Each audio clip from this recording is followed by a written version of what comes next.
the advantages of taking your business abroad is that you will be helping the lives of locals in your host country. So if you're a multinational enterprise, try to see countries that need your service and try to employ the locals as your staff. That way they will readily accept you. And once you're accepted, it means that there's no issue. It wouldn't be that, oh, your staff are attacked because they're foreigners or you call them expatriates. No, hire the locals and train them. Yes, train them so that they can meet that level. For me, I'm an author. I've written about I've published, rather, I like to say, I've published about 35 books. I have another 5 unpublished books. So by the end of the year, I hope to have published 40 books.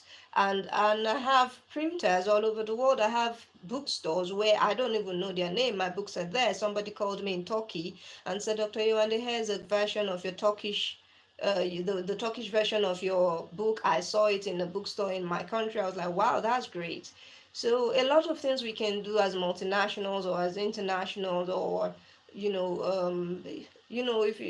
you move around the world and you want your business to go everywhere, you have to work with locals and you have to help them. So if you go somewhere and electricity is their problem, don't make it worse than when you go there. Try to help them and do it as your corporate social responsibility. So corporate social responsibility is what I want to leave to you today.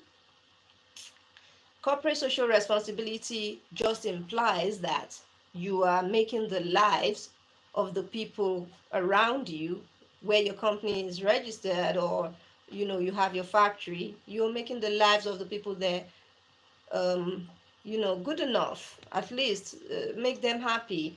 So on behalf of the Yoruba tribe, I want to say thank you to everyone that has supported me on my journey as a royal, as a princess, a queen, a grand duchess, a yeye. Anyone I have so many titles people have given me, but I want to say thank you. So corporate social responsibility today is Eid. Whether you're a Christian or you're a Muslim or you're Jewish, whatever religion you practice, always remember that there are people that are hungry. Even though they have a religion, they may not even be able to feed because of issues that are going on, maybe climate change, war, disasters such as wildfires, earthquakes.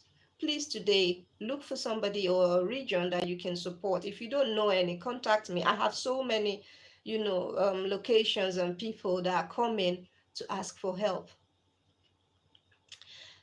And lastly, I want to say, as part of my corporate social responsibility, I have decided that my translators and tutors, whenever I'm giving my speech, I'll be wearing clothing from their countries to make them happy, because many of them have done this work and they have volunteered and they have not been paid. It's voluntary. Whatever they have to be paid as translators, excuse me, they have said they want to give it to people in refugee camps. So I decided today I am wearing a dress from Morocco. Somebody gave it to me as a gift. And I use this opportunity to say thank you once again to my Arabic language teacher, Mohammed from Morocco. Hopefully I'll have more clothes from Morocco to wear when I'm having my talks on events like this. Thank you very much and enjoy your Eid.